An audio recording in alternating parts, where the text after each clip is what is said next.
Borg athletes, it's a very profoundly sad thing to have to say, but Carlos Ezquerra, the artist, co-creator of Judge Dredd, Strontium Dog, an artist on so many thousands of pages of incredible comic book art, has passed away at the age of 70. He was one of the all-time greatest comic book artists and a titan of 2000 AD. He started his career drawing romance comics in the UK on titles like Valentine and Mirabelle, and then he was headhunted for Battle Picture Weekly, where he drew Rat Pack, Major Easy and El Mestizo. In 1976, he was asked to create the look for a brand new character, the future lawman Judge Dredd, and history was born. Thanks to his enduring partnership with John Wagner, Dredd was to become one of the most recognisable comic book characters in the world. And Carlos was there to apply his inimitable style to some of the biggest stories in the strip's history, such as the Apocalypse War, Necropolis and Origins. He was always modest and unassuming, but that didn't mean he wasn't a legend whose incredible, breathtakingly dynamic, high-energy storytelling and that wonderful, distinctive, thick-ridged inking that outlines so many key moments, it's almost too much to bear that we've lost him. A future episode of the 2000 AD Thrillcast will pay proper tribute to Carlos. But in the meantime, I hope you enjoy this episode.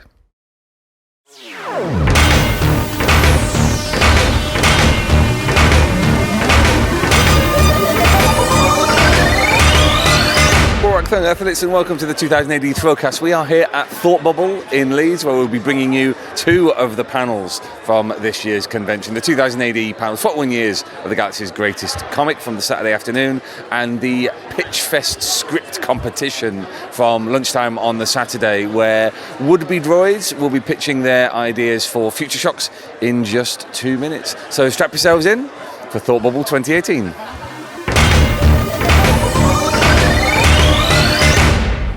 Hello everybody, and you know what? Welcome to the 2000 AD writing competition. A round of applause.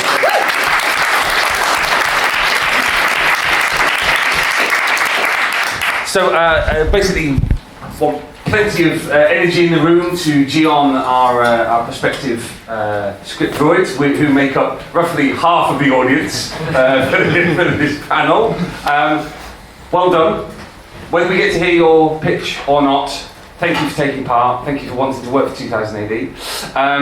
What I'm going to try and do, in previous years, we've not been able to get to everybody. I don't think we're going to get to everybody today. I apologise for that. There's only so much time we can spend doing this. But I want to try and keep it as quick as possible. So with the panel, if you have something, rather than come to you each, if you've got something definite you want to say, get it out there. We'll move on to the next person, so we get to as many people as is physically possible. So for those of you, as I said, rather than waste time explaining what's going to happen, who doesn't know what's about to happen? Fine, thanks wife. Oh, Laura, excellent. Sorry. No worries. Who's that? That. You. Pop yourself down the line. This is yours now. So I want to sit down at some point. Yeah. 2 minutes, Future Shock pitch, analysis by our esteemed panel, who I'll introduce in a second, and at the end, the winner wins paid work with 2000 AD. Yay. You will have the chance to go for the car. Yeah. Brucey bonus, man. So I introduce our panel. 2015 writing competition winner, Rory McConville.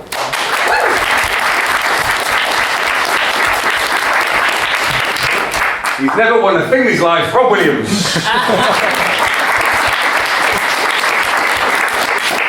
Thark himself, Matt Smith. And 2017 writing competition winner, Laura Bailey.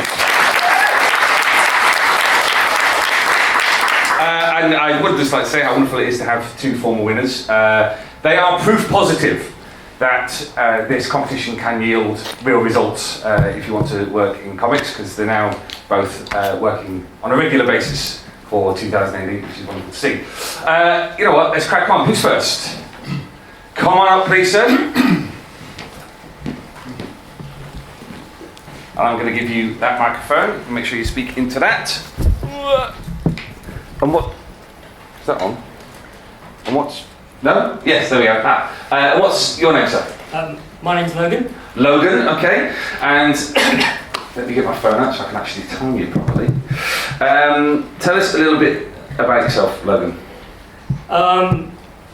My kind of day job is I'm a management trainer. I kind of work around different countries in Europe. I've got a bit of a playwriting background and comic books. I've always been a bit of a comic geek, and I've got 2 graphic novels in my head, but I want to get to the right technique, the right ability to write them, so this is why I'm here. Excellent, excellent. Now, could you tell us the name of your future shock? It's called Clean Slate. Clean Slate. Okay, Logan. First off, good luck. Thank you. Your future shock, Clean Slate, starting now. Clean Slate begins with part of the Daily Trumpet front page. Main headline. City streets plagued with homeless filth. Ship them off to labour camps by Gaz Gregg. Second headline. War on Terror, Afghanistan. Huge British troop casualties. Third headline. What's Clean Slate? New HM prison project. The Daily Trumpet celebrates Gaz Gregg's 100th headline. However, he's still ranting on about the homeless. Later, drunk, angry, drive through to a homeless slum. Targets a group of homeless, chases them down, goes too far, mows them down, killing them, crashing into a wall. Page 2. Gaz is arrested. Lawyer tells him he's going to get life. The only option is this Clean Slate program, but no one knows anything about it. The editor smells a scoop. Gaz, you could be the first to get the exclusive. Gaz agrees. Page 3. He's found guilty of second-degree murder. Lawyer requests Clean Slate. Gaz is approved for Clean Slate by the board. In the lab, the program director explains, Clean Slate uploads your mind to a virtual network to serve out your sentence. Time is sped up. Your body is reprogrammed with a droid identity for community service. Once your sentence is served, you're put back in your body a free man. Gaz gets 7 months. Is that all? He laughs. Page 4. Gaz's mind is uploaded into Clean Slate. Technician. Procedure successful, sir. What should we prep the body for? Director. Community service reflects crime. Let's see. Second-degree murder.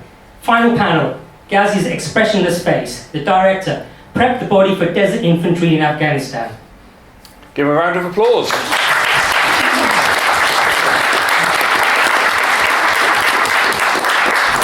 1 minute 45, very good. Let's turn to our panel. Has anyone got any thoughts on Clean Slate? I like that. I thought it got a bit muddled in the middle with the motivations, with sort of like when he does it. I like the fact that he's planted there by his editor or something. That, you know, but I felt the actual twist and everything was good, and you did it succinctly, and it had a high concept, had something to say. I thought it was good. Yeah. Thanks. Laura, your brow is furrowed. No, I was a bit confused. I didn't think the start kind of built to the end. Like, I felt like my favourite part was when he started picking up on the third page, and maybe I would have, I don't know, started it there and kind of, yeah. I felt that the possibly the homeless bit was a bit of a didn't quite work with the twist. Either you have something about the war situation and concentrate on that rather than bring in the homeless bit as well, which I think made it a bit more convoluted than it needed to be. But it was an interesting idea. Rory, any thoughts? Yeah, I'd Use the agree. microphone. Sorry. I'd agree with. Is this on? No, it is not. I'd agree with Laura that it was a little bit. There was a bit of disconnect between the start and probably would have started a bit later as well. Would be the main thing. But yeah, I'd echo most of the points from the other panelists. Okay, let's crack on. Thank you very much, Logan. Next up. Want to tell us your name? My name is Gary. Gary, and where are you from, Gary? From Ireland. From Ireland, excellent. Come over specifically for Thought Bubble? Yeah, first time Thought Bubble. Oh, excellent. Welcome. Tell us your Future Shock's name. Fake news. Fake news, nice and topical. You have 2 minutes, beginning now. Told to first person captions, fake news is a cautionary tale about the power of media and the impact our creations have on the world around us. Page 1. Print media is dying. In order to get ahead, you need a scoop, you need an edge, and nobody knows this better than Zach Zimmerman, the publisher of the Daily Bread, a failing local rag that retains its name even though it's now a weekly paper. On the verge of bankruptcy, Zach's printer mysteriously malfunctions and predicts the future by printing the following week's newspaper. The headline reads, Minister resigns in drug scandal. Page 2. Zach is understandably sceptical, but he publishes it anyway for the laugh. And surprisingly, it becomes one of the best-selling issues in years. Everyone is looking to get in on the joke. No one's laughing, however, when the Justice Minister is arrested for the possession of a large quantity of narcotics, and Zach finally realises what he has, the power to always get the scoop. The next headline reads, England wins World Cup in landslide. Page 3. Once again, the prediction comes true, and overnight, the Daily Bread becomes one of the top-selling newspapers in the country. Everyone is dying just to get a tiny glimpse of tomorrow. But the problem with the news is, it's not always good. And fear grips the country when the Daily Bread predicts hundreds die in mining tragedy. Page 4. In the wake of the disaster, sales continue to skyrocket. Zach is distraught. He wanted to report the news, not to make it. He vows to put an end to the Daily Bread. We reveal that the captions have been his farewell editorial, and as he prepares to destroy the printer, it starts up automatically, much to his horror. The last panel reveals the final headline, Publisher killed in newspaper office fire, because after all, print media is dying. Give him a round of applause.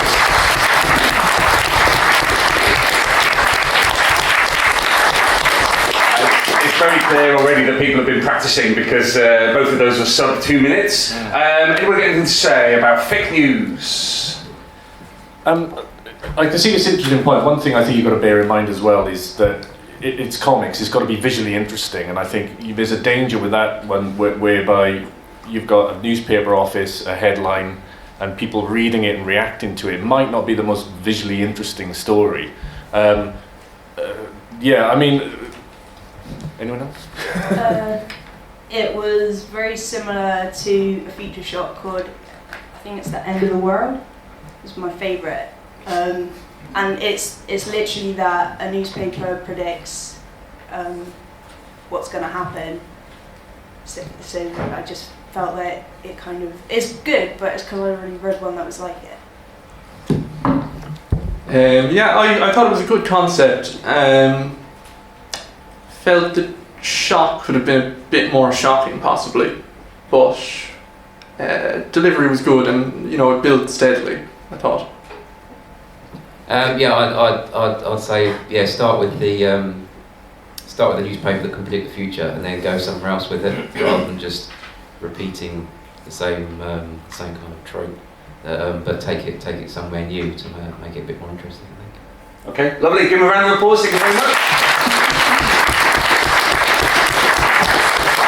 Next up. There you go. Thank you. Tell us your name, please. Dave Bird. Dave Bird. And what's the name of your future shock? Unmitigated undersea disaster. Unmitigated undersea disaster. Evocative, certainly. You have 2 minutes, starting now. Page 1. The year is 2085 and Britain hosts 40% of the world's computing capability in an undersea data centre called Subaquarium 1. Currents produce power to cool the immense facility on the seabed. But wait, there's a problem. Code red alerts. Power losses have been identified in the hydroelectric turbines. Total failure. As a result, the global information futures market crashed. Page 2. Meanwhile, in the White House, alrighty then, get the State Department to contact the UN, said the President. 3 days later, in the UN Department of Computational Affairs, investigator Dirk Burkhardt is briefed by his boss. Your mission, if you choose to accept it, is to learn why Subaquarium 1 has failed. So Dirk travels via fast jet to the UK. A month later, he's finalising his inspection of Subaquarium 1 in the submersible. There's no apparent damage. Eco-friendly turbines are intact. Page 3. There's a relationship between power loss and overheating Dirk contemplated, but he had drawn a blank. Later from within his undersea living quarters. Inspector Brocard, video call line 1. Still bemused, Dirk takes the call. It's only Professor Gore, the UN scientific advisor and descendant of Al Gore. I have a disturbing hypothesis about Subaquarium 1 situation, he said. Using the videophone, the professor showed Dirk a map of the world, revealing how the cooler currents passing the UK had gradually altered towards Iceland.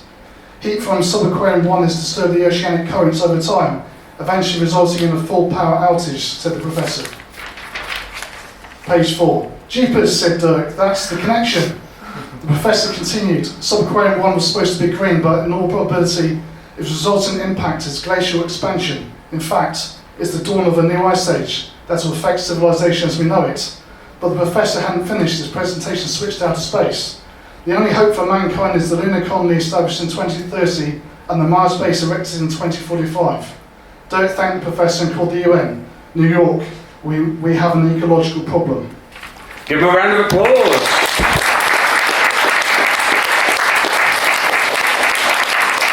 All of these are quite topical so far. Anybody got any comments on unmitigated disaster? What was it? Unmitigated ecological undersea disaster. Most good stories need someone who, a main character, a protagonist who wants something, and you're taken on the journey with them. And I felt like a large part of that was us being told information, which kind of you're not going to be too engaged with as a reader if that's the case.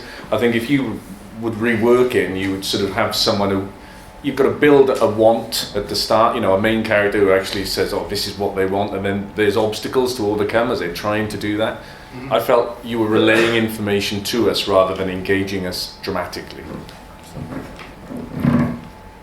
I would have just started it straight away with the guy going down in submersible. I felt there was a lot of build-up with no character, as Rob was saying, to kind of give you anything. And a lot of telling that I don't think would be that visually interesting. Anybody else? I'll just say, as Rory said, it took a long time to get where it needed to go, so I would start even later on and have the main character actually confronting the disaster, and then build from there, really, to keep it moving. Basically, I concur. I was really getting excited, thinking, "Oh, when's he going to go under the sea?" Because under the sea is creepy as hell, very visual. But there was never kind of got to it, basically. So what we want is more undersea action in your undersea disaster. So it's in the script. Yes, all right. Absolutely. Yeah. We give him a round of applause. Thank you very much. Next up, could you tell us your name, please? Yes, it is Billy. Billy. Yes. Welcome, Billy. What's the name of your future shock? They shoot monsters, don't they? They shoot monsters, don't they? A wonderful riff on an old chestnut. You've got 2 minutes, starting now. A kangaroo with electric fists punches a cat that has a tail made of stars. Stu cheers the kangaroo on, yelling, "You did it, Kangar!" He activates a small box that captures Starcat, and wonders aloud if Uncle Liam has any monsters like this. He and Kangar continue their journey until they reach Uncle's ranch. They walk past a locked barn and find Uncle Liam standing by a monster pen, drinking whiskey as he watches 2 monsters fight. One of them's a Starcat, the other is a bipedal pony. The uncle greets Stu and says he's proud of the boy. That said, there's a bit of melancholy on Liam's face, as he wishes he too was young enough to traipse across the country, collecting monsters. When the horse monster starts wailing on Starcat too hard, Uncle Liam shoots its head off. Stu's shocked, and all the monsters in the pen cower with fear. That was Uncle Liam's strongest monster. Liam says he needs something stronger if he wants to win the local monster tournament. Since he can't collect monsters from all corners of the world, he has to rely on good breeding and training. The pony had a bad attitude, so it had to go. Liam invites Stu into his home. He pours Stu a drink. Stu, who's 10, declines. Liam sips his whiskey and thanks his nephew for visiting. Gets lonely out on the ranch, with nothing but monsters to keep him company. The barn door bursts open. Stu asks his uncle what the noise is. Uncle Liam breaks down into tears. He gets so lonely, And I needed a stronger, smarter monster, something the world has never seen before. The monster that was locked in the barn enters Liam's home. It's a mean-looking thing, with the body of a pony and a head that looks an awful lot like Liam's.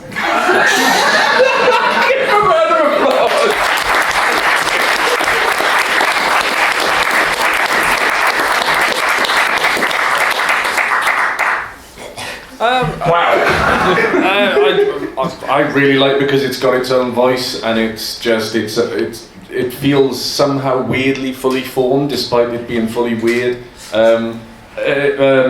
Yeah, it's a bit of humour in there. I think you did a really good job. Thank you. Anyone else? I think you could probably have started it a little bit later maybe, but yeah, no, it had a fun identity and a fun twist, definitely. Laura, as somebody who produced a visceral reaction in last year's competition, what did you think? Yeah, I really liked the twist. I don't think I saw it coming, and I thought it was great. I agree that just start it a bit towards the middle, but I really enjoyed that. I mean, one thing I would say is that make Liam sort of really want to grow up to be. And again, I keep harping on that want thing, but I think you need a sort of an emotional engagement with your lead character, and so if you can do that, then we'll be transported along with that character. Yeah, I mean, my one problem is it didn't really feel like it was about anything other than monsters. I didn't feel like there was a kind of like a point to the story. So if you can got to get it about something as well as throwing in the weird monsters and all the other stuff, then it'll be a lot more kind of engaging and satisfying, I think. Yeah, a nice bit of hubris or someone's downfall is always good for a future shock, isn't it? Thank you very much indeed. Next up. My God, there are a lot of you. Here we go. Would you like to tell us your name, sir? Ruin. Ruin, and what is the name of your future shock? 2 minutes in misery. 2 minutes in misery. I can't help but feel slightly called out by that. Let me just... I can't work a phone. You got 2 minutes, and those 2 minutes start now. The whole of human civilization has had a case of the Monday blues for 2 bleak years, and it's all the fault of the sublimely articulate, disgustingly handsome Del Bribley. Del is a literary being in the 3rd degree, a master of language and cadence and conveying emotion, which means that when he speaks, you feel it. Recordings of his voice have become more popular than Coke, and twice as addictive. Since his last breakup though, all Del's work has done is bring people to tears. That's why he's off on an all-inclusive weekend away to the Misery, a brand new immersion therapy centre for galactic celebrities that's actually a renovated mining limpet clinging to a distant planetary husk. As a side effect of effectively murdering the planet and rendering its atmosphere otherwise inhospitable to organic life, the limpet structure has become a locus for negative psychic discharge, inducing a severe and debilitating depression in anyone who stays. But for those who do stay, or rather those who have the opportunity to leave, the benefits are said to be incredible.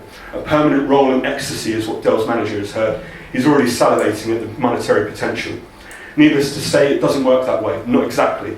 When Del arrives by transmatter beam, he's greeted not with a welcome but with a bloodbath. It turns out that putting any number of magnetic yet egomaniacal hyperdepressive celebrities together doesn't just strengthen the negative psychic discharge of the limpet, it metastasizes the guests' impulses aggressively.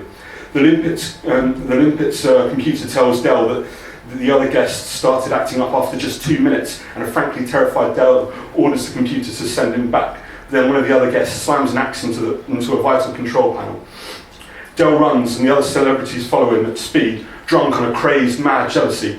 He makes it to the top of the limpet, opens a hatch covering an old exhaust and climbs out, and slams shut the hatch before any of the other guests can reach him. The deranged and jealous celebrities howl and rage for attention, but Del ignores them to slide down the outside of the limpet. Soon enough, we see him walking away from the limpet entirely, running, and leaving the other guests peering through the windows angrily.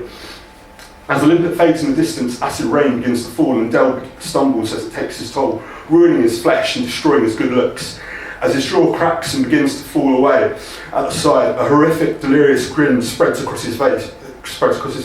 He's feeling better already. happier than ever, in fact, if only he could tell you. Great, give him a round of applause.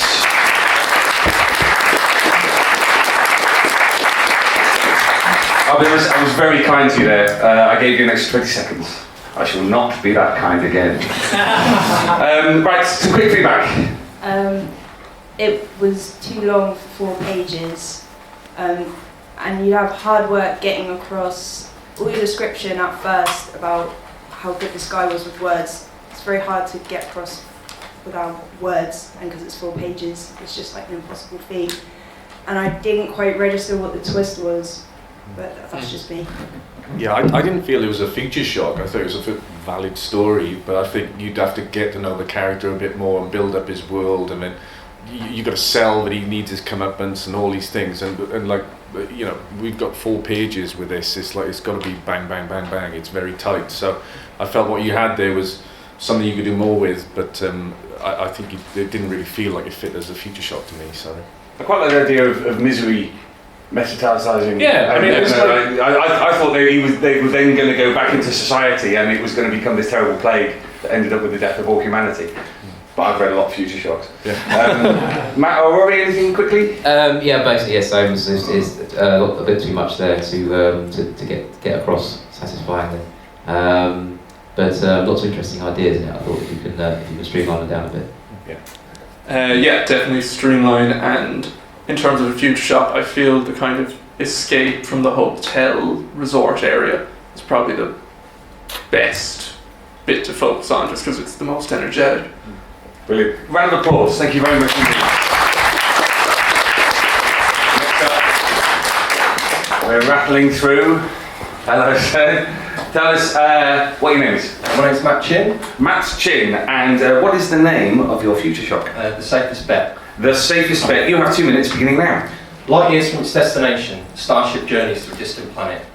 The passengers are safe from the ravages of time inside their stasis pods, all except one. Our protagonist, a tall, muscular young man, emerges from his pod to discover he is awoken early. He has severe amnesia, a temporary side effect of stasis. The only semblance of a memory he has is the vague notion he's travelling to be with the love of his life. A person who makes him feel like no other. A person he'd do anything to be with, but for now at least, a person whose face he can't even picture. The ship's maintenance droid arrives to impart some awful news. The protagonist's stasis pod has suffered an irreparable fault. With no spare pods and no supplies on board, he'll never survive the remainder of the journey. Long, painful days pass by. In his hunger-induced madness, the protagonist devises a desperate plan. He can survive the remainder of the journey, but in order for that to happen, another passenger must die. After hours of crazed deliberation, he finds the safest bet. A man, smaller build, older by a decade, someone he could easily subdue. The protagonist opens the pod and kills the man with his bare hands. The droid rushes to the scene only to meet the same fate. The protagonist jetsons the bodies and climbs inside his newly acquired pod. He calmly re-enters stasis, safe in the knowledge he'll soon be with the one he loves, whoever they are. Years later, the starship arrives at its destination. The passengers emerge from their pods, all dazed by post-stasis amnesia. The protagonist is handed his personal belongings, and he frantically searches for some clue as to who the love of his life actually is. Finally, he finds a picture of himself lovingly embracing someone. A man, smaller build, older by a decade, someone he could easily subdue. Give a round of applause.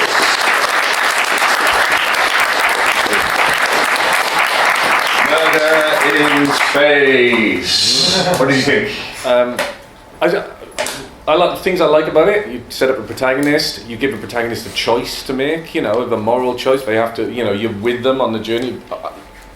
You could see the twist coming. I think I would say it's a little bit of a negative. You would like to be blown away by the twist. But I think it does a lot of things well. And I think you could do it in a 4-page. It feels like, you know, it fits the format as well. So it does a lot of things well, actually. Laura? Yeah, I agree. I could see the twist coming.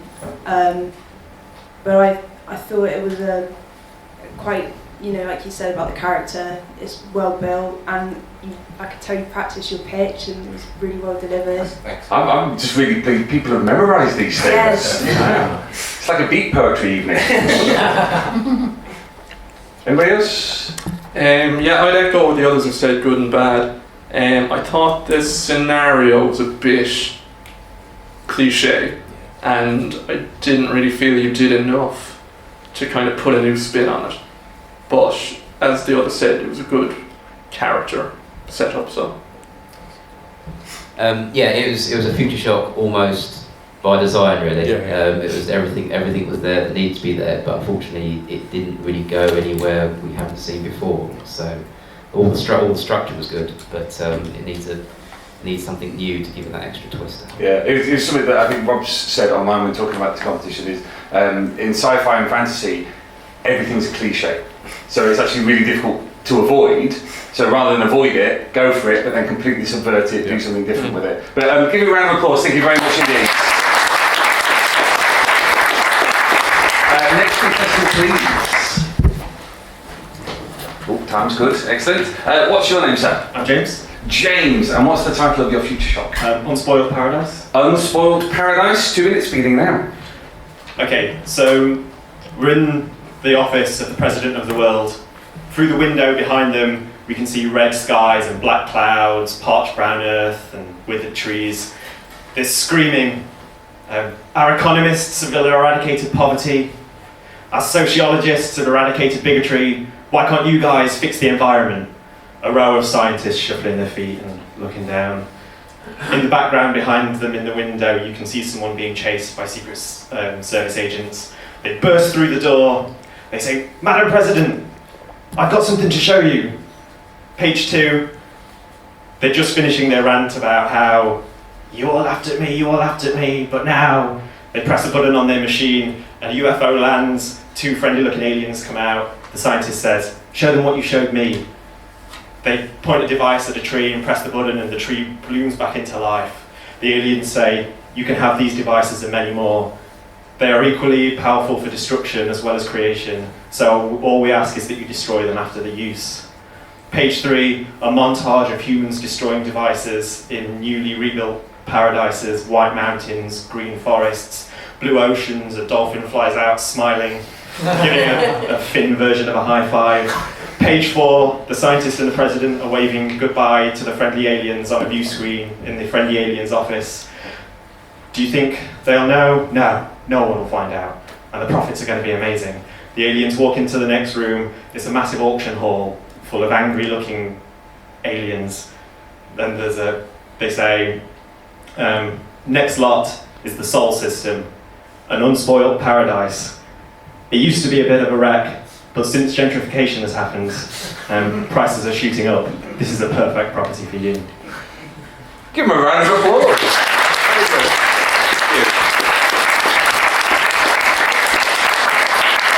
Everyone is being very topical this time. Your opinions, please, panel. Again, like previous future shock, it was a future shock very much well constructed, and in the terms of you've got the setup and you've got the antagonist that come along. It's slightly well worn in terms of the sort of aliens coming down, and it also depends on the human characters being entirely stupid in just doing what the aliens tell them, who they've never met before, and they just let them get on with it. But it's a nice little twist. It's very sort of very old school kind of thing. Yeah. Anybody else? Yeah, I'm going to bang on the same point again about you need a protagonist and an antagonist, you know, and it felt like you were conveying the story to us, you know, on the page rather than one character sort of leading it. I mean, I would sort of make sort of a president far more of a focus of the story, what he wants or something, you know. I keep on banging on the same point. So. Okay, well, thank you very much indeed. Give him a round of applause. Next up. Hello there, and what's your name? Kieran. Kieran, and what is the name of your future shock? Art of the Storm. Art of the Storm.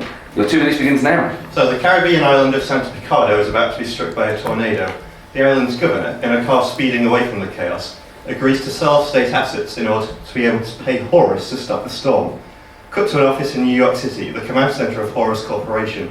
The company has developed technology to alter the weather, but it comes at a price. Climate technician Kaiko Jones is ready to divert the tornado from Santa Picardo, but a middle manager stops her from pushing the button until the payment's been processed.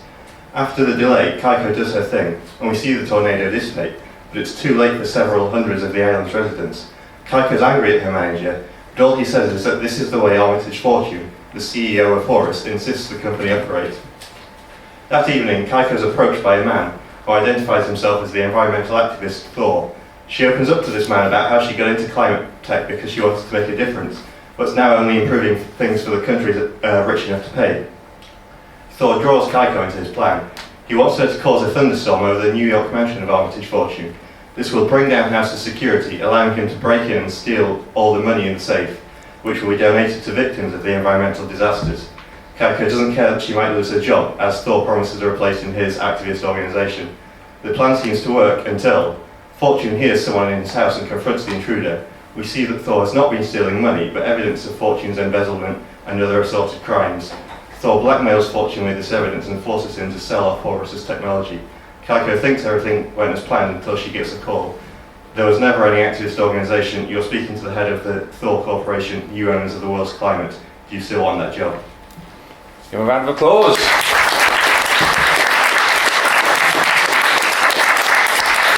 Another furrowed brow from Laura over there. Sorry, it's just my face.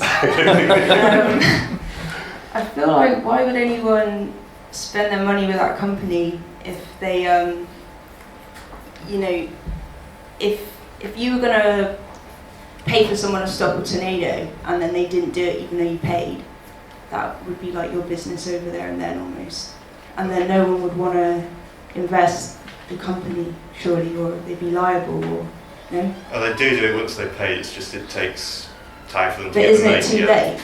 Wouldn't it be like a big, I don't know, basically, I think the idea is it takes them a while to get the money together in order to pay, and by that point it's too late.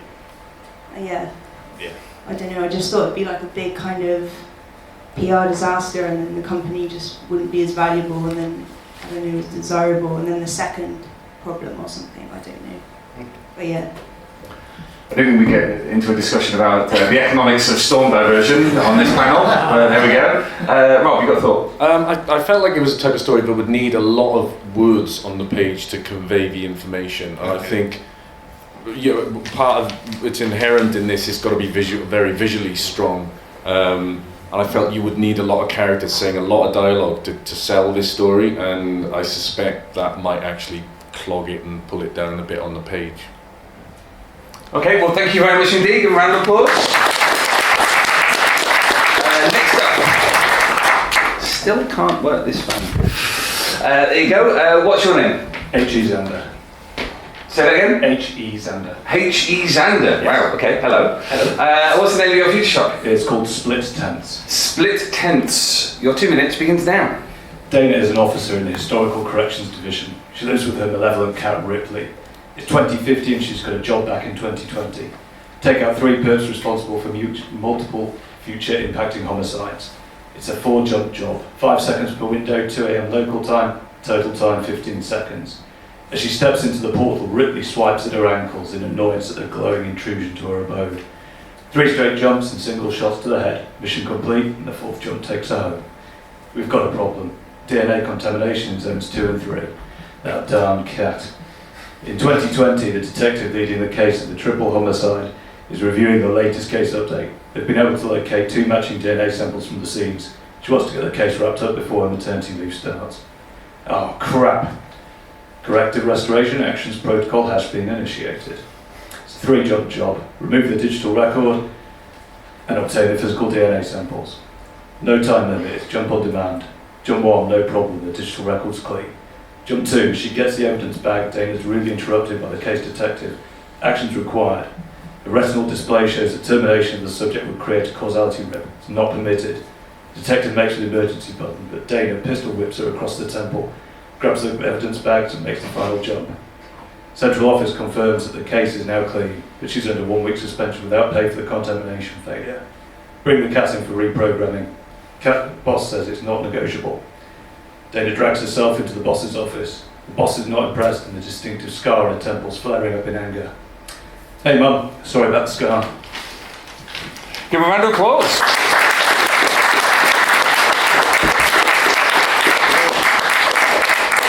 You not want to stick around? Okay, you stay there then. Right, feedback from the panel. I thought it had a lot of elements of sort of Alan Moore's and Dave Gibbons' Chronocops in that kind of Time travel is tricky for future shocks, isn't it? And sort of like cops going back in time and sort of, changing the future. It was a nice little story, I thought. But yeah, it's slightly familiar territory, I think. Okay. Rory? Yeah, I agree with Matt. I also think the time travel mechanics felt overly complicated. I wasn't entirely sure why there needed to be several different types of jumps and all that. So, and I think that's been a kind of recurring thing of just finding a way to simplify the high concept so there's not that much explaining would be valuable. Okay. Any other feedback? No? Okay, we'll move on. Next, please. There you go. Everybody else. What's your name, sir? My name's Aaron Fever. Aaron Fever. Great name. Thank you very much. I got myself. Your 2 minutes begins. Oh, no, wait, it doesn't. What's the name of your future shock? Very tentatively entitled Return to Earth's Return. Return to Earth's Return. Right, okay. That's why I said tentatively. It's good to hedge your bets. Yes. Your 2 minutes begins now. So on page 1, we open up at the edge of the solar system on the spaceship Genesis. It's returning to Earth. Inside we see a crew of about half a dozen people, selectively representing most of the Earth in both race and gender. Our commander Walker, a stern woman, she asks where are the communications? We should be in range now, we still have nothing. One of our lower crew members, John Boyega type, because he's handsome, says like you'd think you wouldn't want to give them the bad news yet. She says, what do you mean bad news? We completed our mission. He says, we failed our mission. Page 2. The crew are tense. They've been on the ship for 7 years now. The mission was to find these 3 other planets and see if they were hospitable. Yes, we found them. We know they're not hospitable. Mission accomplished. They're still looking for communications at home, getting nothing. They said it's something wrong with the sensors. Let's check environments. So they scan the Earth with their mission equipment, and they pick up no signs of life at all. Page 3. Well, without communications, we're going to have a rough landing, guys. We see our ship come down in a stream of light across the sky, and the environment around is just covered in foliage. They say, like, it's just strange. The environment's better than we were expecting. It's actually healthy again. They open up the crash land on a road highway. No signs of life around apart from trees and animals and bushes. They said, like, where is everybody? What happened? They leave their ship and they says, like, this place was dying. Where have the plants come back from? As we pull back, we see vines creeping up their legs as the crew look around them. Give them a round of applause.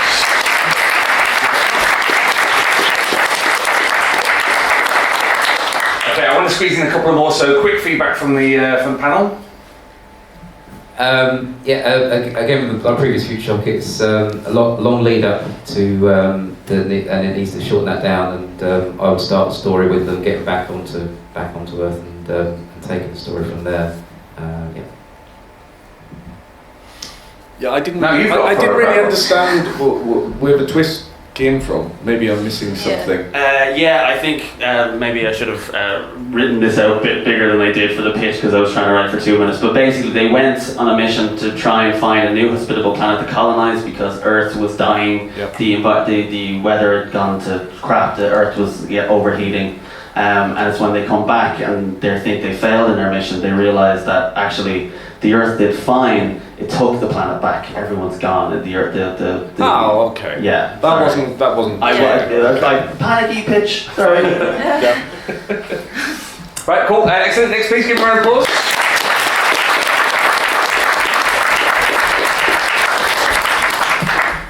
There you go. Thank you. And what's your name? Liam. Liam. And what's the name of your future shock, Liam? I, Robo Pete. 2 minutes begins now. This is a story about Peter McGill. He's the type of guy who's always feared death, and because of that hasn't allowed himself to truly live. In an attempt to live on forever, he downloads his consciousness into a robot, hereafter known as Robo Pete. In the near future, you can do that type of thing. Normally, the robot will be put on ice and updated intermittently, but because the process is painful and more importantly very expensive, Robo Pete has a solution. He'll live by Peter's side and experience the rest of his life firsthand. When death comes, he can just continue on. Peter's keen. In fact, he was just about to have the same idea. While Robo Pete is the exact replica of Peter's brain pattern, because of superior processing power, he reacts 68.8% faster.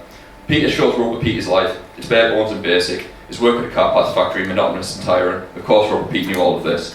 Peter tries to introduce Robo Pete to his colleagues, but it's clear they've no interest in either of them. There is one colleague, Lily, whose lack of interest caused particular upset to Peter. He snaps when Robot Pete points out she has no idea it exists. Both know it's true. Robot Pete has an idea. Why doesn't he take over all the things in Peter's life he has to do, leaving Peter to do the things he wants to do, the chance to finally live? Peter thinks it's a great idea and sets out to do all the things he's ever dreamed of, and that list is a lot less fulfilling when you've got no one to spend your time with. Feeling down, he takes himself to a pub where he's shocked to find Robo Pete and his work colleagues. It turns out Robo Pete can work at an incredible speed, 68.8% faster in fact, so they now all come here every day for an early finish. Robo Pete invites Peter to join them, but it's awkward as quick-witted Robo Pete charms the group with his anecdotes and jokes. These are Peter's stories, his humour, his charm. The final straw is when he sees Lily is clearly infatuated with his robot lover. He hasn't just stolen Peter's life, he's done that to a fate. Robo Pete has no off switch, so Peter must be the only thing he can do and kill Robo Pete. It's the last thing you would expect. He shoves him into the car parts machines and it's all over. Once again his life is his own. Until the police show up, Peter is sentenced to spend the rest of his life in prison. Who phoned the police? Robo Pete, of course. He backed himself up and made a copy and phoned the police. 68.8% makes all the difference. Give him a round of applause. I was liking their cards ideas, throwing them on the floor, it's incredible. A bit of feedback from the panel. If Robo Pete is better, how does Pete kill him? Oh. The element of surprise. Robo Pete knew it was coming, and that's why he backed himself up and phoned the police in advance. Okay. So he knew it was coming, and he was thinking, I can get this guy arrested and live his life on. Okay. So it's a Robo Pete clone. Yes, yeah, Robo Pete backed himself up like Pete did originally. Peter. Okay. So many Peters. Matt? Yeah, I thought it was a nice little story. Nothing massively different about the way I've seen before, but I thought it did its tale very well. Cool. Okay. Thanks very much. Give a round of applause. Thank you. Next up. You're going to be the last. I'm sorry to everybody else who's waiting, but we've got to loads of people. We're running out of time. What's your name, sir? James. James, and what's the name of your future shop? The Sun Keepers. The Sun Keepers. Your time starts now. Page 1, panel 1, view of a dark figure, bound in shackles, prominent, metallic, around his wrist. The caption reads, "We knew it would come to this." Panel 2, a mass of dark figures, all shapes and sizes, across a nondescript landscape, filed into queues. Caption reads, "Our worlds ended a long time ago." Background, the next couple of pages. In 4000 AD, a number of planets in our known universe have spawned and evolved various species, humanoid life. Unfortunately, over that same period of time, the sun has started to fizzle. After the first sun blink, the Ringers, a race of gaseous beings on Saturn, colonized Jupiter and enslaved them all. After the second sun blink, the Ringers train the giants of Jupiter against the stoners of Mars and the so-called humans of Earth, taking over the societies of all sentient life in the universe, planets as concentration camps. The Ringers have been slowly feeding the sun with the life forces of their enemies. Back to our shackled friend, human Emery. He's being marched toward a distillery. We see unshackled giants smashing the shackled people. More dialogue. We see Emery shuffling along towards the Ringers distillery. Caption, "You know what we have to do." Readers realize that human Emery isn't speaking. His head is bloody, but it's unbowed. The final panel here, the shackles are speaking. Do it now. Human Emery smashes the shackles together, and instantly all the chains of all the enslaved go away. Give me a round of applause.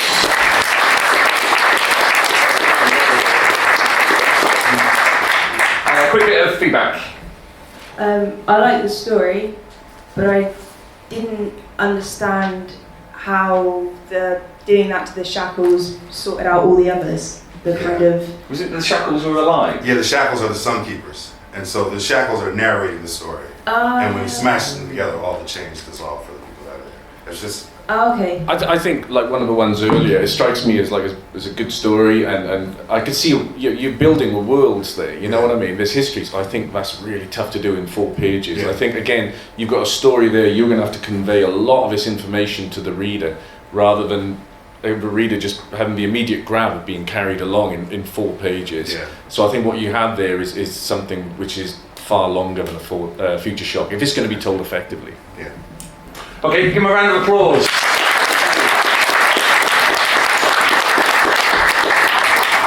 Right, I'm going to hand you that list. If you could have a chat amongst yourselves and decide on a winner, if possible. While they're doing that, I'll talk over the top of them. Thank you so much to everybody who has pitched today. We've got through more than we've ever done in one of these, so I'm sorry if the advice was slightly curtailed, but all of the panellists are here this weekend. I'm sure they'll be happy to give you further advice. I'm sorry to, how many? 4 didn't get to pitch? I'm so sorry. Please do submit your Future Shocks through the normal open submissions process, which is now reopened, opened in September. I'll give you my business card at the end of this. Feel free to email them to me. I'll put them to Matt. You'll go through that normal process. You'll get feedback just the same as you do here. Thank you to everybody who's been here to watch. Did you enjoy that? Yeah, it's fascinating, isn't it, to see the inside of people's brains. Normally you have to smash the skulls to discover that. But as I said, this competition has been fantastic for 2000 AD because we've got some real great talent that's come out of it, who got their big break in 2000 AD. If you don't win today, and the majority of you won't, don't be downhearted. Please do consider coming back next year or submitting through the 2000 AD submissions process. We do need every submission that 2000 AD receives. We're the only comic book company in the world to do that. So lots of people think we're a closed shop, but actually we're incredibly open to new talent because we are the galaxy's greatest comic. We are I thought that one had a pretty much out of a noble time. So, have you chosen one? I think so.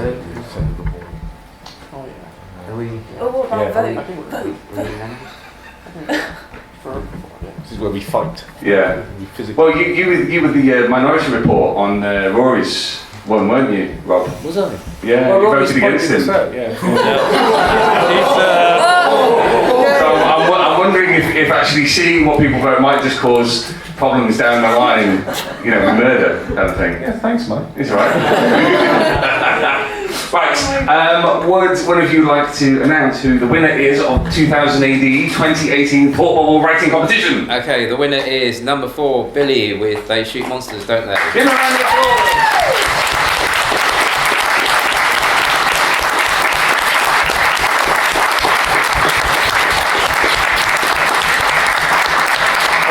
Congratulations, Billy. Thank you to our panelists, Laura, Matt, Rob and Rory, and thank you. See you next year.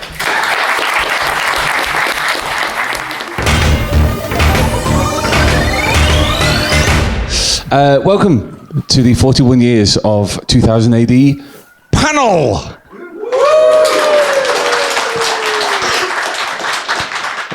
Cannot but feel I put the emphasis on the wrong word there in that. Oh well. Welcome everybody to this panel about a historical milestone. Everyone knows life begins at 41. So we're going to be talking to some of 2000 AD's top talent, arranged before you, about what they've got coming up for 2000 AD and 2000 AD in general. Before we kick off, I'm sure you'd all like to know what's coming up in 2000 AD, wouldn't you? I'm not going to tell you. I'll tell you later. I got a list and everything. But first off, I'm going to introduce our excellent panel. Give a round of applause for Guy Adams. Give a similar round of applause for Lizzie Boyle. And again for Laura Bailey. Repeat yourselves for Paul Williams. and give an extra special large round of applause for Leah Moore and John Reppion. So I didn't mean to automatically group you two together. It's just, it was going on a bit, so I thought I'd skip to the end. Anyway, moving on. So yes, welcome to the 41 Years of 2000 AD panel. Just out of interest, how many of you were at the 40th anniversary convention last year? Ah, okay, a few of you, cool. Yeah, we're not doing that again. But this past year has been quite an interesting one for 2000 AD, and the next sort of 6 months to 12 months are going to be particularly interesting, especially because everyone on this panel has got something that has started or is coming out soon, right? Yes, perfect, good. I'm glad we all agree. I'm going to start off with Guy, because I want to talk to you about Hope, which was... Yes, you beat me to the punch on that one. So the first... No peeking. The first collection of Hope is out next month. October the 17th. Tell us a little bit about the genesis. Oh, yes. Sorry, could all of our panelists... Hello. I was about to say, can all of our panelists please use the microphones, but not like that. Sorry. Tell us a little bit about the genesis of Hope, because I mean, when I've described it in PR stuff, it's kind of like James Elroy does John Constantine by way of Aleister Crowley. Where did you get your idea? That's good. Yeah, like thanks. That. It's almost like I work in PR or something. It is, isn't it? It's good. Do you want to tell us a little bit about the genesis of Hope? Jimmy Broxton, the art virus that is Jimmy Broxton, my comics husband, we'd just done Gold Tiger together, which was a very weird book. That was a pretend newspaper strip that didn't actually happen, but it's a book that pretended it did. And we decided we wanted to do something together again, and it seemed to make sense to do it for 2000 AD. We both love film noir stuff. He's mainly in it for the stocking tops. He's awful. I mean, it's a shame he's not here, really, because we could not let him in. But no, Jimmy loves a thigh, so I thought if I can write something that might contain a thigh, just to restrain him, really. And I love the sort of occult trappings and yeah, that wonderful mystery, hard-boiled, far too much dialogue for comics kind of stuff. And so I came up with an alternate history thing of a private detective working in Los Angeles, lots of cinema, lots of fedoras, just lots of pretty palm trees and sex and sin and bad stuff. And a nun in a gas mask. And a nun in a gas mask, which Jimmy had lying around. He'd had a nun in a gas mask lying around for ages. Seriously, he's wrong. He's a very... Both. And... separate parts of the house, just that he was the one who brought them together. Or you could call it a house, yeah. It sort of has a little ammonia tang to it, that little padded place where Jimmy lives. And he had this nun in a gas mask there. So, well, I'll fine, bring her. Keeps her off the streets as well. And, Hope was born. First collection's coming out soon. And second series is coming out at some point. Okay. With something like Hope, where you are, you're dabbling in influences, you're dabbling in cinema, as you said, and a lot of kind of magical lore and stuff like that. What are you trying to say with a strip like Hope? Is it just about the thigh? And I noticed that as you were talking about thighs, you did nicely show us your thigh from underneath the table. Well, I don't know whether that was intentional or just like a Pavlovian response to the word thigh. I'm just trying to inject a little bit of pizzazz. But yeah, he is saying thigh a lot now, isn't he? When I felt I was throwing away the thigh thing, and now Mike's really... God, what can I say? It's right in front of me. It's very impressive. Thanks. Anyway, what are you trying to say with a strip I've like travelled Hope? 8 hours to talk about thighs. What am I trying to say with that? It's just trying to tell a fun story, to be honest. It's themes are lovely. Themes give you, themes are the little incense cone that you can set in the corner of your room. But if you haven't got any furniture, what's the point in it? You need to have a nice story. You need to have plot, character, all that. It's not. I mean, we love those kind of influences. We love the flavour of light falling through Venetian blinds into whiskey-soaked P.I. detective rooms. But at the end of the day, it's about a bunch of broken people and a story that doesn't seem to have much hope, but hopefully has a little taste of it in there by the end of it. Was that good. an acceptable That was answer? good, yeah, PR thanks. person? Thanks for that. Good, thanks. I'll let you have your family back now. Thanks. Yeah. I'll move on. We will come back to Hope in a second. Don't worry. I want to move on to talk to somebody else. Good idea. Yeah, I quite agree. I'm going to talk to Lizzie in a minute. Don't worry. I want to talk to Laura and Paul, who are both now veteran winners of the 2000 AD script and art portfolio competitions from Thought Bubble. Did you both win in the same year? Was it last year? Yeah, 2017, both won. I think that deserves a round of applause because I think it does because you're both exactly what we hoped to get out of those competitions. Was people who were not only capable. My parents have never said anything that nice to me. Oh, really? Okay. It was just to find people who were capable of working for 2000 AD who we might not otherwise find. So it's wonderful that has worked on at least 2 occasions, 3 occasions if you include Rory, 4, 5, many names. I want to talk to you both because you're about to work on your first proper multi-part story. Would you like to tell us about what that is and what it's about? Yeah, I'll let Laura tell you about it because I've only seen the first part so far, so she's more equipped. Okay. What do you want to know? I'm not used to being asked questions back, if I'm honest with you. Okay.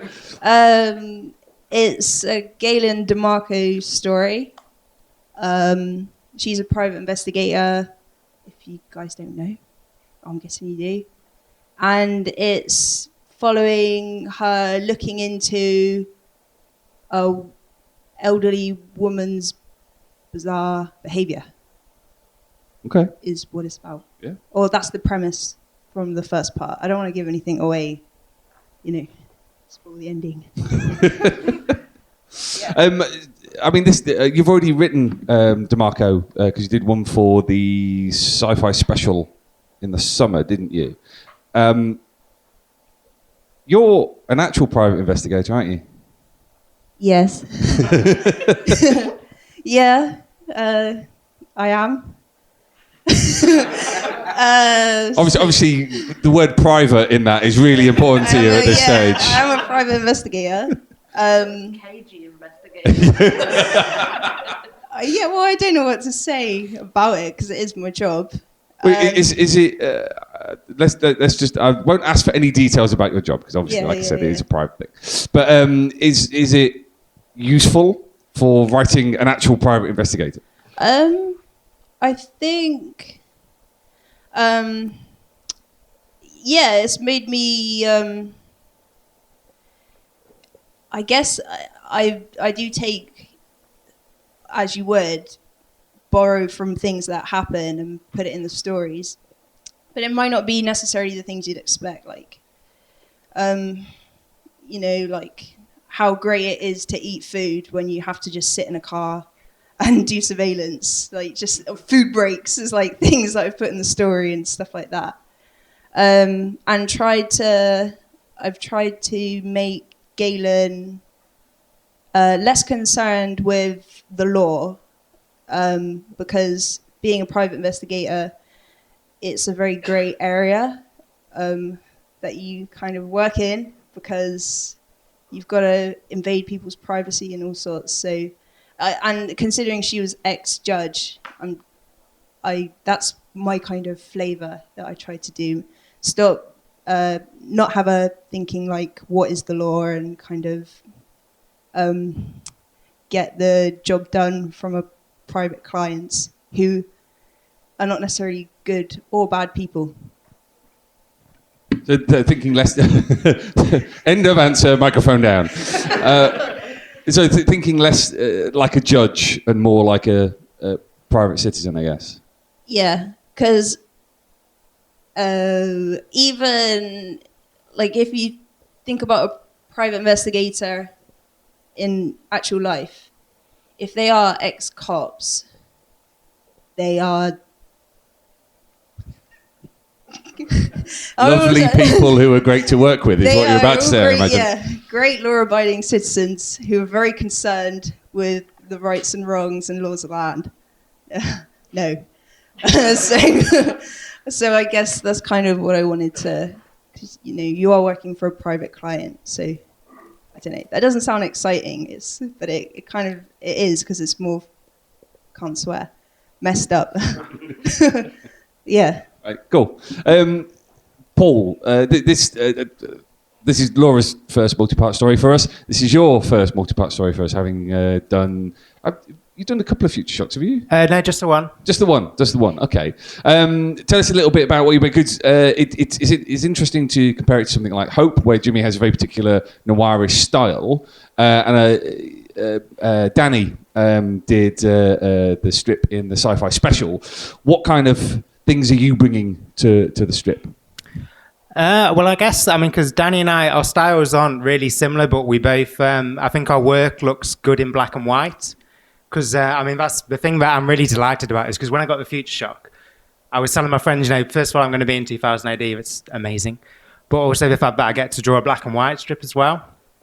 And now I've got 24 pages of black and white to draw, which is also amazing. I think that... Because, as Laura was saying, it's difficult to talk about it without giving too much away, also because I don't know how it ends, so... But I guess the thing that I've noticed about the part I'm drawing currently is that a lot of it is very focused on character. And one of the things that I was complimented the most on the Future Shock I did was my expressive work with the characters. So I was actually... I can talk about this because this isn't going to be in it.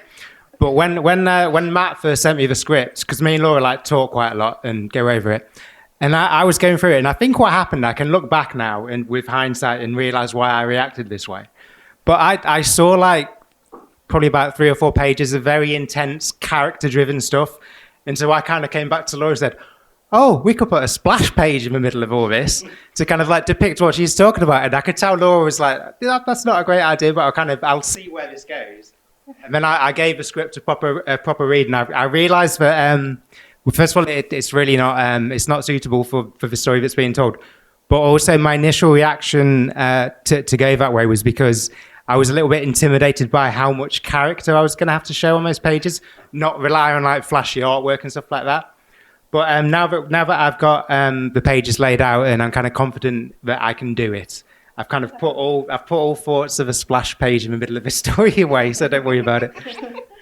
Isn't that normally something that a writer imposes on an artist as opposed to an artist imposing it on a writer? Well, she still says I'm going to hate her by the end of it, so I'll wait until I've read all 3 parts.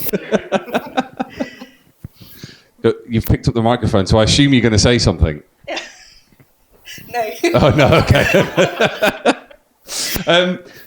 Let's just talk about the script and the art competitions, because we've already had the script competition today, and congratulations to Billy Peary, who won with his Future Shock pitch, which is they shoot monsters, don't they?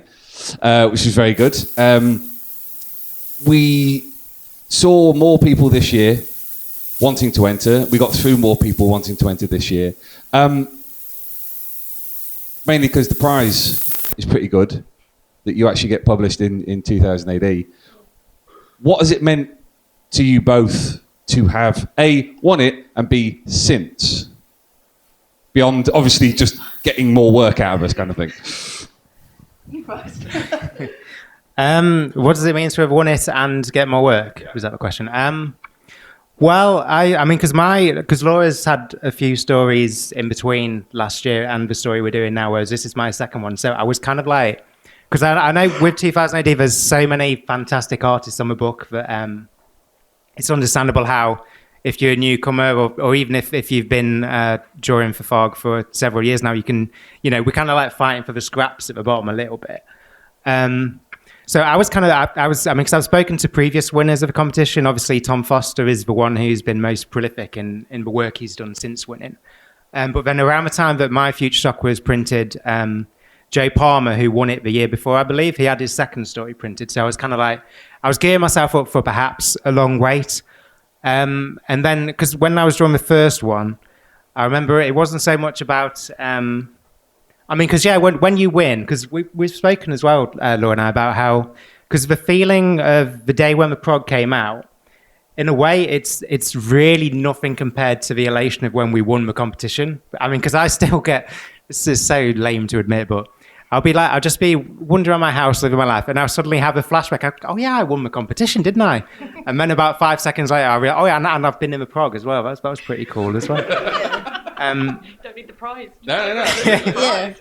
I would recommend you keep it, but yeah. The first time, like I said, so the elation came and the kind of, I'm going to be in 2000 AD. That was when the competition was won. But when it came to actually drawing the strip, I had a real need to give a good account of myself. Like I didn't want to take it for granted because I felt like it could be the only time I'd be in the prog. And also there was some fucking good artists in that run at that particular time. So I didn't know who I was going to end up sandwiched between. I think it was Clint Langley and I&J Coulbard, if I remember right. And this time now, cause it's about a month or two short of a year since I drew the Future Shot. So there's about 10 months of development on my side. And the thing I've noticed is that I have a clear idea of what the pages look like in my mind before I put them down. This might also be going from Future Shock to a series, because with a Future Shock in 4 pages, you kind of have to, it's kind of like putting a jigsaw puzzle together, trying to fit all the lettering in. Whereas with this one, the amount of space I've got on some of these pages, there's one page that's got about 6 words on it. I just drawled over my screen when I saw it. It's the same again this time, really. It's I relish feeling challenged. So it's again once I settled with this whole character thing that's going on with the script, I'm as interested as anyone else might be to see if I manage it. Oh no, you'll be fine. No, yeah, it was winning the pitch was so intense. Because it's just something I wanted to happen so badly, and I'd been trying to think how could I get into writing for 2000 AD, and so when it finally happened, after failing the first time also, where Leah, you were on the panel as well, so it's just like, wait, that was not that. No, no, I didn't mean it like that. Oh my god! But if it's any consolation, on the script panel today, Rory McConville was on a panel with Rob Williams, who voted against Rory when it came to the judging. Yeah. Not that he's held a grudge all this time, but no. My first script I did was pitch I did was crap, and it's the only one that's like actually been recorded, so it's still on YouTube. And it's so embarrassing. I'm like, for God's sake. I'm going to look that up when I get home. No. Oh, that was a really brave admission to make in a room full of people. I know, I'm too honest. God damn it. And then I'd kind of, some people had kind of suggested that, and I kind of thought it anyway, that just because you win, it doesn't mean you've still got to, kind of prove your worth. It's not like, and now in comes a kind of opportunity here, there, everywhere, and something like in some kind of it girl. It's no, you have to keep on hustling and stuff like that. So I was very surprised and pumped when Thug sent me the email about the summer special with of this year, and just kind of like jumped at the chance, and like Leah was in it as well, and it was just so great to be like And it's just, yeah, it's really great. I'm not trying to wind you guys all up, like, but it is really cool. Like, I can't tell a lie. It's even better than I imagined. And, like, I don't really tend to say drippy shit like that often, so. Very drippy, just, yeah, incredibly emotional. Brilliant, thank you, guys. I want to move on to... I'm fairly sure that wasn't me. I want to move on to John and Leah now, because a new series of Storm Warning has just started in the magazine with Jimmy Broxton on art. Do you want to tell us a little bit about this? Because the previous story that ran some time ago, wasn't it? Yeah, it's hello.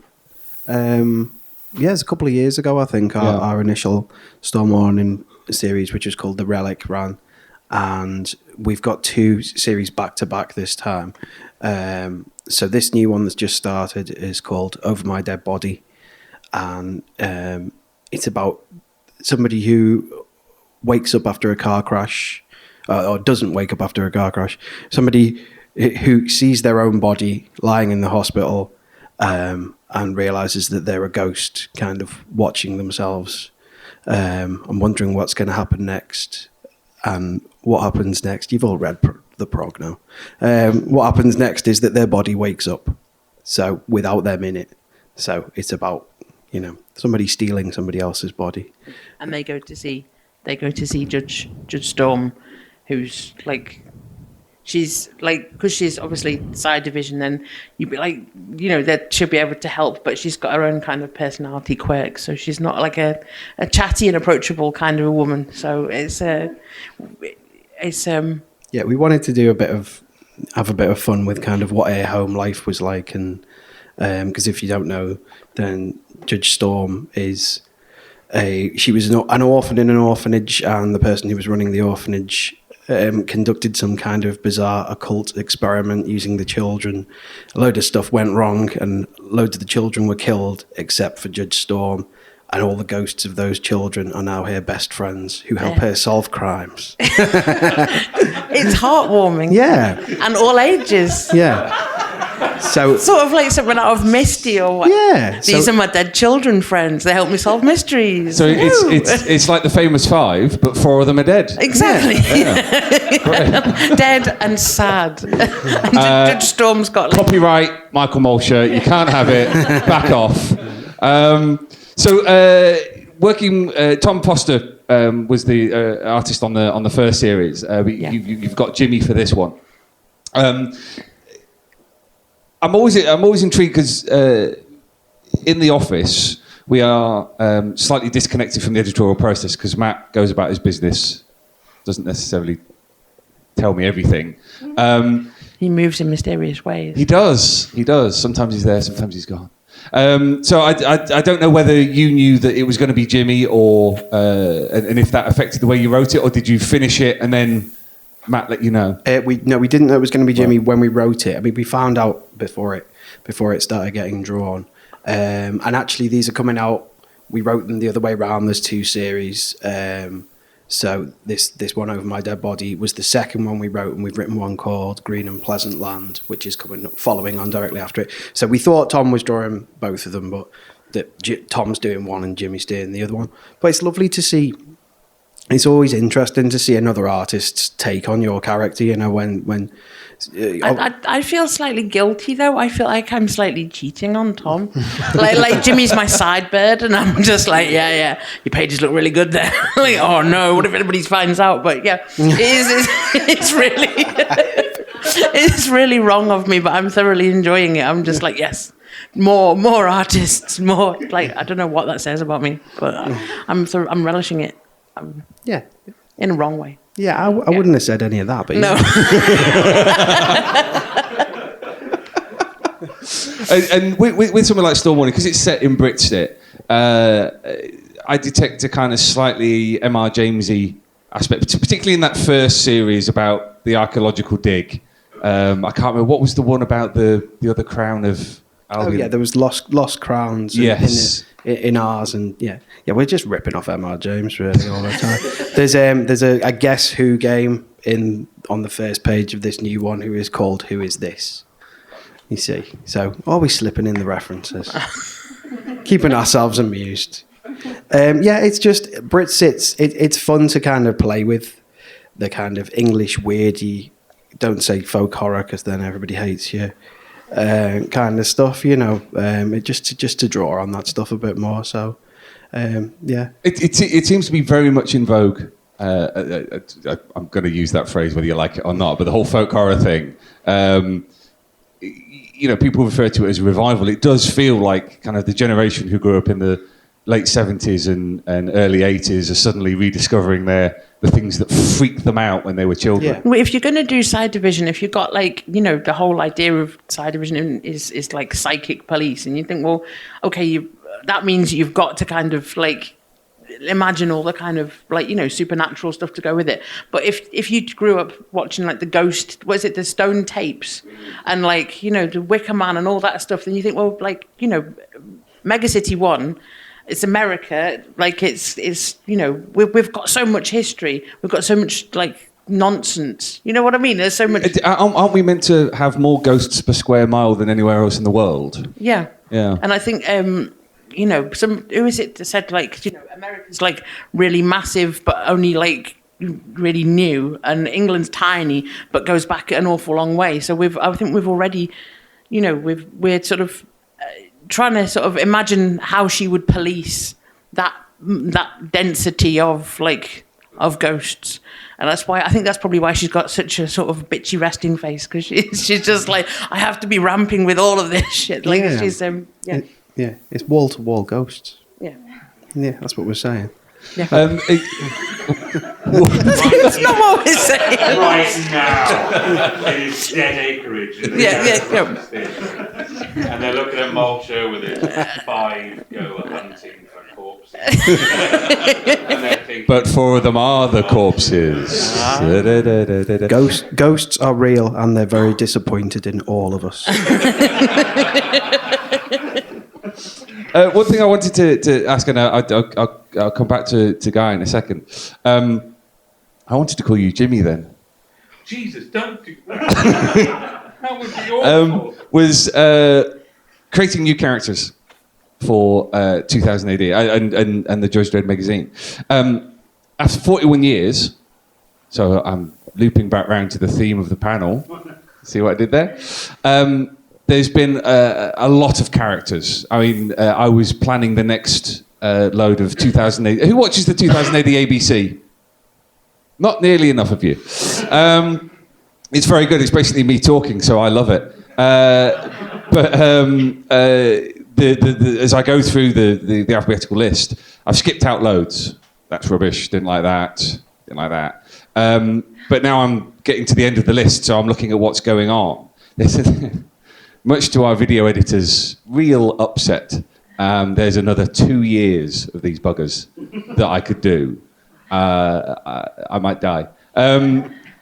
But there's been so many characters over the years, covering so many genres, some really subverting cliche, others kind of plugging into the zeitgeist or whatever. What's been your experience of creating a new character? Did she come fully formed, or was it something that Thar came to you and asked you to develop along a certain line? I can't remember. I know where we got the name from, because I had this woman get in touch with me because we've got twins and she had twins, and so she was like, "Oh, do you want to was she a vegan?" And she was like, we've got a kid with a milk allergy, so she was like, "Oh, you've got twins and a milk allergy, and let's get together and talk about that kind of stuff." I don't know why that happened. It was really random, but she was called Ellen Storm. Yeah. And so Leah instantly said to her, I'll use that name for something. That was the first thing I said. I wasn't interested in the veganism or the twins or anything. I was like, "You have got the best comics name ever. Why are you not solving crimes or something?" And she was like, "Oh, you can have it if you want." And I was like, "Yes." So that's that is a verbal contract. Thank you very much. Yeah, But, I think we built it up. I think we actually did literally build the character up from the name, from Lillian Storm. Because it instead of sounds like Ellen. she sounds like such a bad bitch, and you just think, well, if it's side division, then like what would a female like really? Yeah, I remember actually why we did do it. Tharg said to us because he wanted something that would come off the John Smith universe version of Britsit, and kind of what you're saying, you know, we want to build on that, but you know, make it your own and have fun with it, kind of thing. And then I think we said, oh well, if we did a side division thing, and because I can remember originally when we first pitched it, we had. She had a partner as well, so it was going to be her and her partner solving crimes, and her partner... Was this partner going to be called Lightning?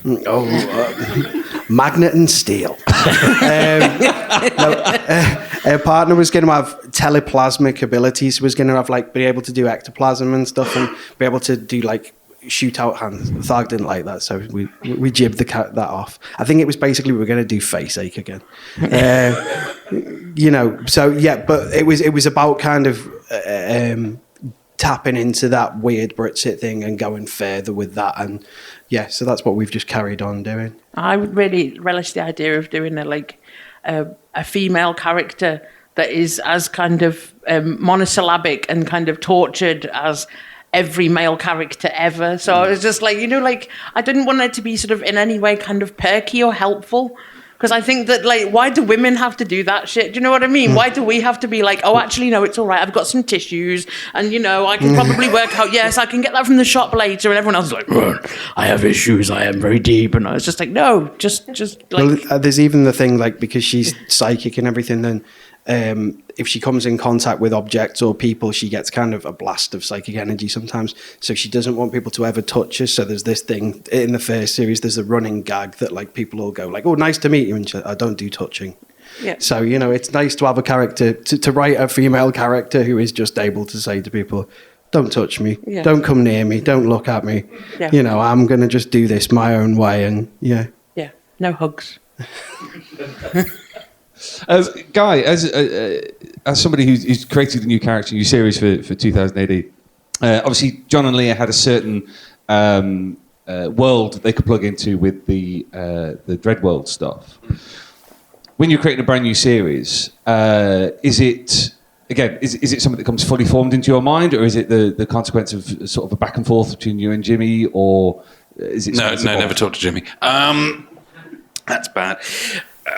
It's a little bit of that. I mean, because I find world building fun, but I like it to be slow. I like it a slow process that I can do while I'm working. I don't know about anybody else in here, but I know there's lots of people that are wonderful planners and that would sit down and do a lot of world building and stuff before they even start writing. I don't do that. I kind of go with that. Looks fun. I'll put that there, and then I'll start writing stuff and go, oh, that would also be fun. No, that would also, that doesn't contradict anything, does it? No, that's fine. That can stay. Okay. Oh, hope should have 4 legs. No, that's going to be awkward. And I like to, because that means then I'm enjoying the process as it goes along. And so, riffing off an alternate history, I started off trying to be quite specific. I was looking at, there is stuff that I know that no one else will ever know. I know what year we're looking at. I can't remember now. But riffing off the movies of the time, riffing off the divorce. There's the Clark Gable, Lana Turner. She didn't get to have a baby in our world, as if that's the most vital thing in the world. But I chose little turning points. And so there's a newspaper in Hope where they're celebrating the birth of their new child. So it's just little things that I don't expect anyone going, hang on a minute, I don't think they did have a baby. Because if you knew that, you're amazing. But I wouldn't expect someone to know that. But it's just those little touches that for me is fun because it makes it divergent. And the second series, which I presume I'm allowed to talk about because I already have now, there's a lot of stuff about the war in it. Because it occurred to me it was fun if the war was won partially with, don't fucking text people when I'm talking about the war, Molch-R. Terribly sorry. I will have an airstrike right here, right now, and the dead will applaud.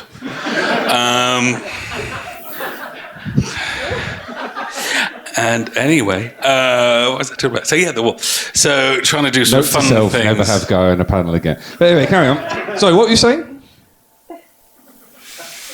it's tempting now, isn't it? Take the ball. No, so anyway, we're going to interview you because you haven't been able to say anything yet because he keeps skipping past you. Your second series. So if it's becoming real. Yeah. So if I talk about my 19-part story in the magazine, would that become real too? Yeah, absolutely. This is look. Everybody heard that. No, that's how Grant Morrison exists. Grant Morrison has buffed up his bald-headed perfection to the point now where, I mean, for a start, obviously, he's going to kill me for Ulysses Suite, much like all the readers of 2000 AD. I don't care. But yeah. I feel like kind of ripping off this mask now, Mission Impossible style, and being Grant Morrison underneath. It's a hell of a disguise. I'll give him that. Quite scary about my subconscious. So. No, that sounds amazing. Do that. So Grant, what are you writing for 2000 AD? Zenith Phase 5. Fuck off. I kind of feel I've lost control of this panel. Did you hear something then? There's like a guy loitering behind me. He's like texting people and stuff, but he's kind of like up here. I was texted, thank you. I'm very popular. Anyway, so hi. Sorry, yeah. So there's a war, it was one using magic and shit, and it's like weird. Next question. Excellent. Thanks, Guy. Pleasure. Moving on to Lizzie. Hi, Lizzie. Hello. Hi, Grant. Hello. Green microphone. So you're doing Green Lantern next, yeah? Yeah. Sending that. Sorry, it's taken a while to get to you, but That's all right. you have a story. Yeah. There you go. You have a story in the forthcoming Scream and Misty Special, which is your debut for 2000 I do, and it is. Yeah. Do you want to tell us a little bit about what you've got in store? What I've got in store within Scream and Misty Special, it's definitely the Misty side of things. And it is a story about a young girl growing up in the bayou, and her best friend is a giant albino alligator. Hilarity ensues. There you go. That's it. It's only 6 pages. It won't take you long. Just read it. Love it. You know, get my 19-part series in the magazine. That's all I ask. Okay. Good. Was this was this something that, because Keith Richardson is the editor on the Scream Misty Special, was this something he came to you with, or an idea that you came with? Because it feels very much like a riff on the old. What's the strip I'm thinking of? What's the one with the donkey? Where maybe that's just something I've imagined. There's an old British comic book story about a lad who's got a loyal donkey or something. The ghost whispering. What was it? Oh, his goat, yes. Paddy McGinty's goat, but with an alligator. There you go. Thank you, PR. That's all right. My pleasure. For the one person in the room who knows about Paddy McGinty's goat. Paddy McGinty's goat. I think Keith had an idea of something he wanted. I think he wanted bayou, and he wanted alligator, but he didn't really kind of know how that would all fit together. Sure. He had some years ago read a delightful kind of reflection on the human condition that I wrote called Sentient Zombie Space Pigs, available in trade in the originals marquee table 2.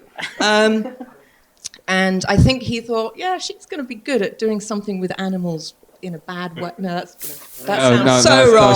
That sounds so wrong. Get the nun and the gas mask back. So yeah, he asked me to suggest a few ideas, and we worked back and forth and came up with the one that's hopefully still going to appear. Excellent. Yes, as far as I'm aware, I've not been informed otherwise. There's this moment, I don't know if you guys had it last year, where you go, okay, I've done the work, I've written the thing, it's gone in, I've been paid, it's amazing. Art is happening. It could still go wrong. There could be something, the presses could stop the day before, or all the delivery vans go on strike and it doesn't get out to the shops, or whatever it might be. So until the actual thing exists, I'm still a little bit like, oh, God. But, as long as you've been paid. Yeah. Well, sorry, just speaking back to the competition last year, you saying about that, again, this is something quite bad for me to admit, but I developed this irrational fear that I was going to die before the prog came out. I just think the van drivers are going on strike, maybe. Wow. I think that says an awful lot about your individual psyches there. Excellent. Glass half full. I wouldn't want to make any presumptions, but were you a Misty reader?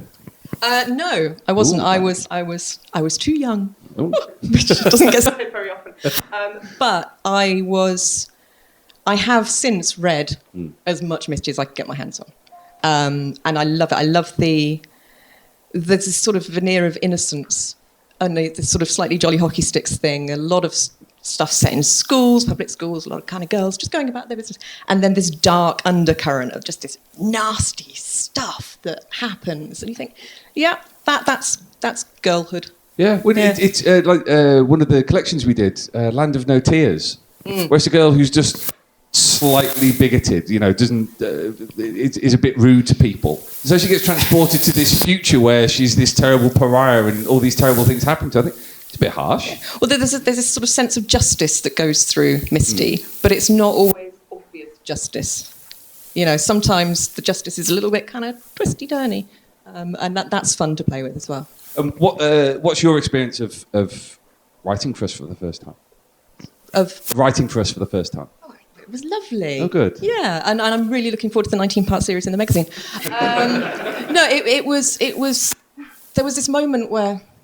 So my husband is a comic book artist called Connor Boyle, who did the revived Hookjaw a couple of years ago, and Keith actually got in touch with Connor and said, "Can you send me a copy of Sentient Zombie Space Pigs?" And we thought, this is it. Connor's going to get his gig. Come on, he's going to draw for 2000 AD. It's his life's dream. And then Keith said, yeah, what's Lizzie's email address?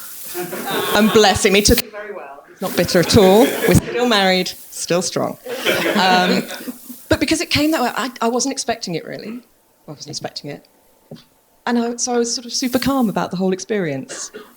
And then you write, and you go, I'm doing a writing gig, this is what I do, yeah, here's the deadline, here's the script, here are the edits, And then you sit back and go, oh, shit, I've just written for 2000 AD. Ooh, has it changed me? Has the world changed? And it's. I think I will have the moment in the shop when I buy all of the copies, and then I go to the next town and buy all of the copies of the Scream Misty Special. Sales figures are going to be huge. Excellent. Good. And I'll have to deal with the complaints when people say it's not in their local newsagents because somebody's come in and bought them all. Right, we haven't got an awful lot of time left, but I'm going to go to questions in a second. But you've all been very good, and I have got news about some stuff that's coming up. You'll have, no doubt, many of you will have seen that Pat Mills has announced that Defoe is to return to 2000 AD next year with art by Stuart Moore, which looks very, very good. We've also got, and I think John Wagner's talked about this. You remember Harvey, the Mechanismo droid? Well, he's coming back with a story called Machine Law by Wagner and McNeil, and I've been told that I can't tell you what that's about. So look out for that. Does he have a goat? No, unfortunately. He gets someone's goat, but it's not a real goat. We have a new series of Zorser of Zilk, which was by Brendan McCarthy and Audioing, but this one is written by Peter Hogan, with art by Brendan McCarthy. We have, sorry, I can't remember my handwriting. Got a second series of Hope. Guy, you're also doing a series of a classic 2000 AD character. Do you want to just explain? You did, but I've been given permission to actually open your gob, if that... no. Well, no, that's always a bit of an issue. Sorry, mate. Yeah, no, I'm doing Max Normal. Yeah. You did mean that one, didn't you? Yeah. So, Max Normal is coming back. I did... I think it ended up being 9 pages in the end because Ben Wilshire got excited with a splash page. It happens, doesn't it? I mean, they're just so splashy. For one of the specials, and Tharg decided Max still had pinstripe legs, so I'm doing a full series. It's 10 parts, and it's Max and Vito, his old friend, the gangster ape, and it's hopefully fun, but it's also. It's the thing of doing a character like Max Normal. You think it's often been a bit of a disposable 5 or 6 page joke in an annual. I think if you're going to do a full 60 pages of Max Normal, you need to find out why he's more than that. So yeah, I've broken the max normal for you all. That's coming soon. Excellent, thank you. There's a new Anderson series coming for the magazine by Maura McHugh, who wrote for the Sci-Fi Special. We also have Kingmaker, Ian Edgington and Lee Gallagher's series. That's coming back in the spring. And a couple of brand new series, which I'm quite looking forward to. Devil's Railroad by Peter Milligan and Rufus Dayglow, which Tharg earlier today told me was about human trafficking, which sounds an absolute laugh a minute, if I'm honest with you. But he assures me it's great. The one I'm really looking forward to is Tom Eglinton and Simon Davis are working on a new series which will debut in the Christmas prog, which is a folk horror, series called Thistlebone. I found out about that because I saw the pages in the office and I got excited, and it looks great. So that's the stuff that's coming up for 2000 AD in the spring. You're the first to know most of that. Congratulations. Questions? Anyone? Oh, you've got a quick question. Big fan of 2000 AD in general from Sweden here. And my big question is, I'm a big fan of Future Shock, your own version of Twilight Zone you have. My question is, how do you, it is very subjective for each one of you if you want to answer that, but how do you come up with those ideas? I mean, they are like Twilight Zones in 5 pages or 4 pages or even less than so. So how do you figure out the twists and ideas? Are they just coming to you one day like that, or something you read in the newspaper at all? Well, let's ask somebody who's done Future Shock that was so shocking it revolted a room full of people in this exact room. Laura Bailey. I read the news, and for that specific Future Shock, and then it's a bit of a strange question because, like, how do you think of anything? Do you know what I mean? It's like you just friggin' do. Not very helpful, but without specific. That was like Yoda. That was like Yoda. Yeah, I read the news, and then I guess with a Future Shock specifically, you're just trying to make sure that people can't see the ending coming, and that it shocks. So if it doesn't shock you, it's not going to shock us. That's probably part of. That's as best I can do, I'm afraid. So it's like a magic trick that you want people's attention here when they shoot it. Well, it's like, why can a sprinter run? You know, because they got the natural ability. I mean, if they're a good sprinter, they got a natural ability and they train. I guess it's a bit like that with writing. It's just kind of, you kind of. I mean, I'm not saying. Well, yeah. I think you have some kind of desire to tell a story. You're either good at it or you're not, and then you just try really hard. Yeah. Yeah? I think that the secret of comics, the thing that, we shouldn't tell you, is that the brilliant thing about comics is comics breaks things down for you. So comics is always only so many pages, only so many panels, only so many balloons and all that. And there's a lot of rules to make a comic work in a way there isn't for a page of just prose. And a Future Shock is a beautiful example of, like, you need these ingredients, you have to hit these beats, and you have to have the twist at the end. So in a way, it's kind of like, it's a brilliant testing ground for a writer and an artist to have a go at doing a Future Shock, because you've go, here's all the ingredients you need, now, make something fit that framework. And I think that if people are trying to get into, it's brilliant to do the competition with the Future Shocks, because it's the best way of getting into doing this stuff, like actually to train yourself to be able to do it, I think. It's sort of like a joke, with the setup and the, like, you've got to you've got to be really economical because there's no space, and you've got to get the reader to follow you along, but yeah, I haven't done a Future Shock, so you're ahead of me on that one. It's really, yeah, it's hard. I think it's harder to do something really, really short, because if you've got 16 pages, then you just You throw stuff at it until it works. I think that there's also that you all know there's going to be a twist. And that's the tough thing. Because you go, oh, I've got a great story, and here's the twist. You go, well, I could see that coming. If you watch a lot of CSI or Murder, She Wrote, 7 o'clock ITV3 weeknights, you know that there's going to be probably a murder, and there's going to be a reveal of somebody who did it. And you spend your whole time going, okay, who's it going to be? Who's it going to be? Who's it going to be? And if you're reading a Future Shock, you think, there's going to be a twist. Can I see it coming? Can I see it coming? And if you can see it coming, it's a bad Future Shock.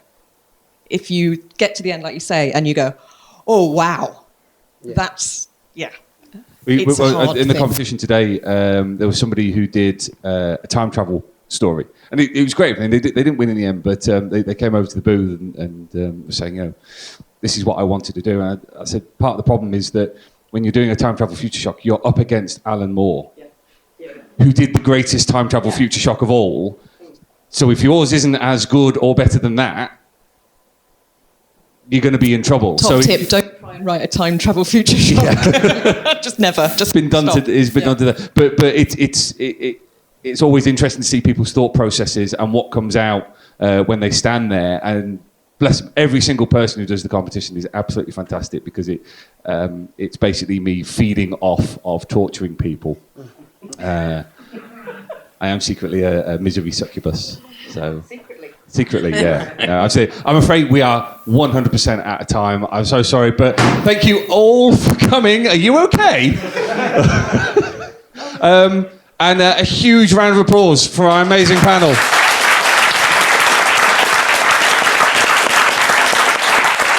Thank you. And see you next year. Bye-bye.